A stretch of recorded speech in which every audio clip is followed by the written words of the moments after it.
What it do? Bedtime crew. Hey man, listen, today I'm here to talk about the UFC welterweight division. Now, the past two UFC events back to back were headlined by this division. There's a lot of things happening, and this is honestly one of the, if not the most exciting divisions right now. So today, I'm going to talk about every big fight that I think this welterweight division needs to have happen to move forward and get the best outcomes, okay? There's a lot of bullshit matchups getting thrown around, and, you know, I'm the best predictor, I'm the best matchmaker on YouTube, so I've decided to step in and tell you guys what the UFC should do with every single big name in the weight class, all right, man? Let's get into this. First fight to talk about in the top 15, Stephen Wonderboy Thompson. He's one of our favorite unks. He's on the verge of retirement. I think he's at a stage in his career where he can kind of fight anybody, and as long as it's an exciting matchup, people are going to be happy with it. You could put it as the main event of a fight night if you put the right card underneath it, but most likely this is going to be going on a pay-per-view as a 3-round fight. I think Wonderboy versus Randy Brown would be a sick fucking matchup. It kind of reminds me of when he fought Kevin Holland, when he was unranked after he fought Chimaev. Whoa, it's not like that, okay? It's not like that. I'm just saying he's fighting an unranked guy that's got some exciting highlights, that's got some name value, that people kind of, you know, can get behind the highlight reel. And I think that Randy Brown does deserve to fight a ranked opponent. He arguably beat Brian Battle, who's on a very good win streak as well right now, one of the better prospects in the division. And Randy Brown is coming off one of the KOs of the fucking year, dude. Bro literally turned into fucking Max Holloway against Nicholas Dalby. I mean, who does that to Nicholas Dalby? Listen, we're going to give this kid a title shot if he wins this. And all I'm going to say about this fight before I move on, I mean, Randy Brown, if he gets this win, just how fucking good is JDM, mate? That's all I got to say. Every time Randy Brown wins and moves up the rankings, I realize how good my GOAT JDM is. But all jokes aside, we've got a very exciting, very powerful striker here. Randy Brown, he's not usually a big finisher. I know he's coming off a nasty KO, but he is a little bit of a tall, lanky decision kind of guy, using the boxing, using the front kicks and the calf kicks. And I think this is the type of matchup that's mainly going to be on the feet. So we might see a Wonderboy win. That's what it's all about. I'm not trying to give Wonderboy easy fights on his way out, but come on, man. Nobody wants to see this guy fight fucking Colby Covington or fight fucking, I don't know, some like Rinat Fakhretdinov or some bullshit like that. Give him a striker like fucking Randy Brown. Let him go out there and throw his fucking side kick. Let him throw his body kicks. Let him throw his fucking hook kicks. I think this could really go either way. I would maybe lean Randy Brown, but then again, Wonderboy did look pretty good against Joaquin Buckley, so that's a real thing. Joaquin Buckley was struggling. He really was. He had a hard time with that fight. I was going to throw in the towel for Buckley. I wasn't even in the corner. But yeah, I think the Wonderboy versus Randy Brown is a pretty cool fight to make at welterweight. That's the first order of business here, all right? Next thing to talk about in this division is what you do with MVP. Now, he's coming back down to welterweight from middleweight, and he's coming off a win against Shara Bullet, got the fraud check completed on that one. I predicted that, by the way. I mean, come on, dude. Most of us did, but I'm going to claim that as a great prediction, guys. MVP is interesting in this weight class because he's kind of old, but I feel like he's always perpetually like 2 or 3 fights away from a title shot just because he has some name value. And obviously he has the highlight reel from Bellator and all that shit. So I feel like a MVP, you can kind of match him up with someone higher up the rankings, but not too high. And honestly, if he wins this fight, he will probably get Leon Edwards in the UK in like a main event or something like that. I'm going to say MVP versus Jeff Neal would be an interesting fight. I think this could headline a fight night, honestly. Like, I think this in the, like, I guess they won't put him in the Apex because it's MVP, but this in a 5-round fight would be very technical. I think that would get kind of boring after a while, but you know Jeff Neal's not going to fucking wrestle. You know Jeff Neal actually has the power at 170 to really hurt these guys. And I think that Jeff Neal's boxing and his clinching versus MVP, if he wins this fight, like I said, you're giving this brother fucking Leon Edwards, dude. If MVP wins this, mark my word, if they make a fight anything like this, like they make MVP versus Wonderboy, they make MVP versus Prates, MVP versus Jeff Neal, anything along those lines, if he wins that fight, he is getting Leon Edwards in a fight night main event in the UK. Guarantee. Press the fucking button, Chuck. MVP is 2 or 3 fights away from a title shot because of his age, because of his name value. I think that Jeff Neal is an exciting fight. Obviously, Jeff Neal beat RDA via knee injury, so he's basically ready to go whenever. I know he got injured. He was supposed to fight Carlos Prates. That would have been an interesting fight. And I think that if they rebook that, I'd be cool with it. But I want to give Carlos Prates something else. So I'm going to say Jeff Neal versus MVP would be a good fight to make in the welterweight division. Mainly a striking fight. I don't know who I would lean in this, eh? Like, I think Wonderboy versus Randy Brown, I might lean towards Wonderboy unless he's completely washed. MVP versus Neal, I'd probably lean fucking MVP, honestly. I actually think MVP would win like a split decision in that fight, all right, dude? But as I said, come on, guys. We all love watching CP. Oh my God, sirens literally just went off outside my house when I said that. I swear to God, bro. Oh my fucking God, bro. I'm just kidding. Oh my... Bro, there's literally sirens outside my house right now that I said that. I feel like they're coming to get... Regardless, I'm just joking, guys. I'm a YouTuber. I'm just kidding. I like watching Carlos Prates highlights, okay? I think that Carlos Prates' next fight, Kevin Holland when he beats Vicente Luque. Come on, man. Hear me out on this. I talked about this in my UFC pay-per-view card builder video. Go check that out. I think Carlos Prates versus Kevin Holland would actually be a really fucking good fight, dude. Tell me where I'm fucking wrong here. People are talking about Carlos Prates versus Michael Morales. I just don't think that makes any fucking sense, to be honest. People are talking about Carlos Prates versus, I don't even know, like Leon Edwards and shit like that. Maybe, but I honestly think Prates versus Kevin Holland is a sick bounce back fight. And when you look at this matchup, you're looking at kind of an unstoppable force versus a movable object type matchup. Because listen, bro, Carlos Prates is one of the best strikers in the division. He has crazy power. We saw against Ian Machado Ferry that he has great takedown defense. He's a big name in the weight class. Obviously, everybody loves talking about Carlos Prates. And then with Kevin Holland, yes, is he kind of fucking frustrating to watch? Yes, is he impossible to predict if he's actually going to show up? Yes, but at the end of the day, Kevin Holland as a fighter, he's borderline unchinnable. Like, people make fun. I'm so glad we live in this fucking timeline now where people have to pretend that they understand MMA when the whole build up to JDM versus Bilal, and yes, I'm still talking about this. The whole build up to JDM, oh, this guy went to a split decision with Kevin Holland. How bad is Bilal Muhammad then? That you guys all picked him. If you seriously think that JDM going to a split decision, not finishing Kevin Holland, who has not been KO'd in the UFC. Oh my God, dude, yeah, dude, JDM fucking sucks, dude. You went to a decision with Kevin Holland. Kevin Holland is literally unchinnable at 170. That's my opinion. He has great grappling. He can submit most of these guys. He's got great jiu-jitsu. And he does have weird fluky power, even at 170 especially, because he's a lot bigger than these guys, as opposed to being at middleweight where he's just getting completely smudged. So when I look at this matchup, it's like unchinnable big 170 pounder that can get a submission versus one of the best strikers in the UFC with crazy power who can chin most of these guys and good takedown defense. I want to see what happens in this fight. I think that this is a fan-friendly matchup. It's two big names. Like I said, the matchup is interesting, especially if Kevin Holland beats Vicente Luque. If Luque beats Holland, please do not feed that brother to Carlos Prates. Please do not send Vicente Luque in there against Carlos Prates. Keep feeding Luque unranked people. Please do not put him in there with CP. But if Kevin Holland wins that fight, which I think that he might, Kevin Holland versus Carlos Prates is actually a really fucking good fight.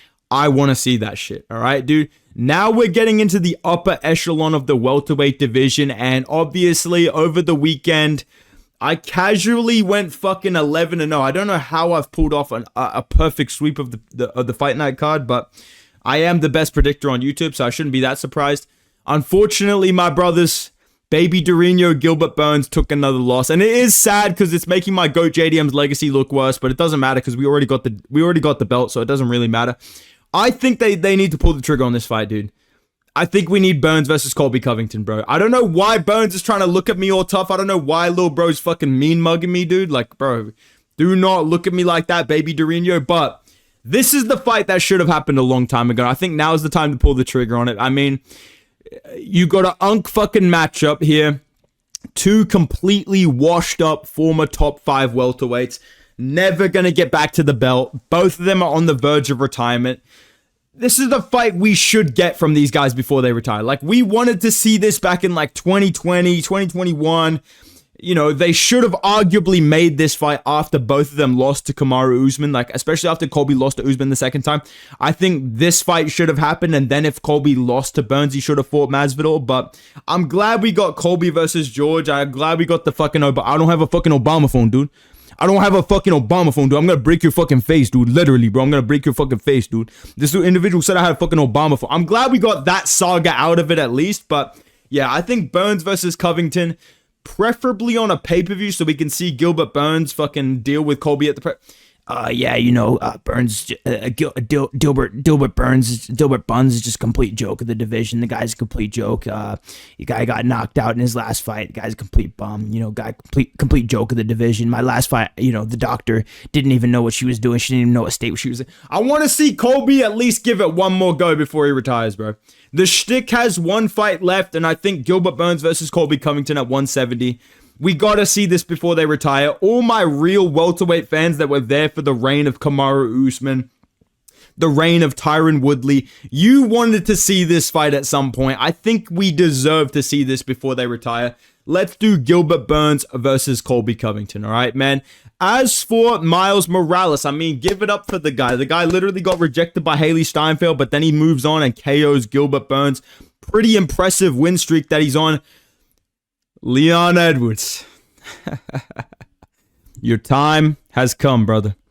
There's no way out of this one. Leon Edwards, you're done, buddy. Get Leon Edwards on a fucking plane to Las Vegas right now. Get him out of bed. Wake him up. I know he's sleepy. Wake him up. What the fuck, bro? Where am I going, bro? Get him on the fucking plane. Fly him to the Apex and get him chinned by Michael Morales ASAP. Grok, chin this guy. Dude, that is all I want, bro. Grok, book this guy against Michael Morales ASAP. Let's get Leon Edwards fucking out of here, dude. Let's get this kid out of the top 5. I think that Michael Morales deserves to fight Leon Edwards for a title shot. He's on a very impressive win streak. All of these wins by finish as well. I mean, who does that to Neil Magny, guys? Holy shit, man. Who does that to Gilbert Burns, dude? That's actually an impressive win, to be fair. When you look at the fact that Sean Brady smudged Gilbert Burns to a decision, and even my GOAT JDM struggled with Gilbert Burns, and then Michael Morales completely flatlines him. Not flatlines him, you know, TKOs him, but beats him in one round. That is very impressive, and I think that does deserve a borderline title elimination fight. So I would say that Michael Morales, do I want to see him fight Ian Garry at some point? Yes, I think that's an interesting beef, but I'm going to be honest, Ian Garry does not deserve to fight down again. He's already done it so many times against MVP, against Neil Magny, against fucking, who did he fight in his last? Carlos Prates. Like, he's done it so many times. He does deserve to fight up in the division for once. I know that we all hate Ian Garry, and I think him versus Morales is an interesting fight. Morales deserves to fight someone like Leon Edwards, and then him and Garry can fight at the top for a title shot. That's what I think. So, for me, I'm dragging Leon Edwards by the hairline out of fucking bed. I'm shipping him on the first fucking plane. I'm putting him on a Spirit Airlines flight. I'm putting him in economy. I'm sitting him next to a crying baby. And I'm flying him to Las Vegas. And I'm getting him chinned by Michael Morales. That's what I would do with Leon Edwards and Michael Morales after that performance on the weekend, all right? Now, as for the title picture and the top contenders in this division, like I just said, man, maybe a controversial opinion, I think Ian Garry deserves to fight Sean Brady. I think Ian Garry deserves to be in title, like not in title conversations, but he should be in a title elimination bout next, dude. Whether you hate him or not, it doesn't matter. Ian Garry does deserve to fight up in the division. Like I said, he's fought down a bunch of times. He took the Shavkat fight on short notice. He took the Prates fight on short notice. He's been super fucking active. He's been keeping the division moving. We all want to see this fucking egghead get his head pinged around. I don't think Sean Brady's going to be the guy to do it, but I do think Brady could beat him by decision. And I think that these two are the guys in the conversation actively fighting right now, taking on challenges in the top 5, in the top 10 that deserve to be next in line for the title shot. I know that Shavkat Rakhmonov has some sick fucking edits. I know he has aura. I swear to God, if Shavkat Rakhmonov sits around playing with a bit of string, pissing about, and gets a fucking title shot, I will be crashing out. I will be dropping a genuine 40-minute rant video just about that if that happens. I don't think Shavkat Rakhmonov is going to be able to make a fight against Sean Brady. That's what I would do if I turned injuries off like it was my league and I just said who would I book against who. I would do Sean Brady versus Shavkat. But Shavkat Rakhmonov is always fucking injured. This guy literally has the work schedule of Santa Claus. And Pantoja is like Santa's little... Someone messaged me. Pantoja's like Shavkat's little elf that shows up every December as well. Right? But regardless of that, with the way that injuries are in the UFC and you know, you have to reward someone that's been active and taking short notice fights and that weighed in as a backup on super short notice, I think you have to give Garry this fight. I think Brady would accept this fight. I think Garry would definitely accept this. I've gone out there and I've got Captain Halfguard by fucking Sean Brady. I almost beat the Boogeyman by submission in round 5. That's what I think Ian Garry deserves to do. I think he deserves to go out there and lose to Sean Brady. But that's the fight I would do. Number 1 contender matchup, Sean Brady versus Ian Machado Ferry. All right? Now, my glorious GOAT, Belal Muhammad. I mean, dude, people are saying I betrayed Belal Muhammad, but then in the same comment section, they're telling me to get rid of him from the corner. I'm not getting rid of Belal Muhammad out of the corner, bro. The only person that wants to be in the corner more than Belal Muhammad is fucking Ian Garry, dude. I'm not getting rid of him. He ain't fucking leaving, okay? Belal Muhammad earned that belt beating Leon Edwards, saving us, saving you and me from the welterweight nightmare of Leon Edwards as champion. He will be immortalized forever on this channel in the corner of the screen. Unless something else happens, then I might slime him out and fucking turn my back on him. But until then, Belal Muhammad's going to stay in the corner. And I think in terms of what you do with him next, rebook this fight, dude. Belal versus Shavkat, I think this is a sick matchup. I think these are two guys that timeline-wise make a lot of sense to fight each other because they were supposed to fight against each other twice. They both pulled out due to an injury. Belal Muhammad's got to heal up a lot of injuries. Shavkat Rakhmonov, I swear to God, this is real. I don't. Please send this to me if I'm not being delusional right now. I saw an image of Shavkat Rakhmonov in like a hospital gown recently, and he looks skinny. He looks like fucking Superman when they find him in like an underground lab without the sun, dude. Like Shavkat, I don't know what the fuck Shavkat is doing. He looks like ill, okay? And I hope he's okay, because I know I give him a lot of shit, but this fight would be sick, and I do want to see it at some point. Probably in Abu Dhabi at the end of the year. I think Belal Muhammad versus Shavkat Rakhmonov in a title elimination number 1 contender type matchup would be really entertaining. It makes a lot of sense timeline-wise. They were already booked to fight each other, so there's something there with that. There's something to that. There really is. And when I look at this matchup, please tell me I'm wrong. This is literally Glover Teixeira versus Yuri Prochazka. Tell me I'm wrong, bruh. Tell me I'm literally wrong, dude, because Glover Teixeira versus Yuri Prochazka, if you don't remember, was like a fight of the year candidate. And I think Belal Muhammad would go out there and try and scrap with fucking Shavkat, dude. Bro, I'd literally piece this guy up, bro. Literally, bro. In the boxing, in the striking, in the grappling, the wrestling, bro. This guy's a bomb. He's literally a blockhead, bro. Bro, I literally saw this guy in the Minecraft movie, bro. Literally, dude. Belal Muhammad would go out there and box with Shavkat, ping his fucking blockhead around, probably get fluked by a submission in like round 4 or 5 or something like that. Definitely wear a lot of damage, but I think these two would genuinely go to war, and I think this makes a lot of sense in the division to see who can fight for the welterweight title after the winner of Sean Brady versus Ian Garry, in my opinion, or Joaquin Buckley if he KOs Usman.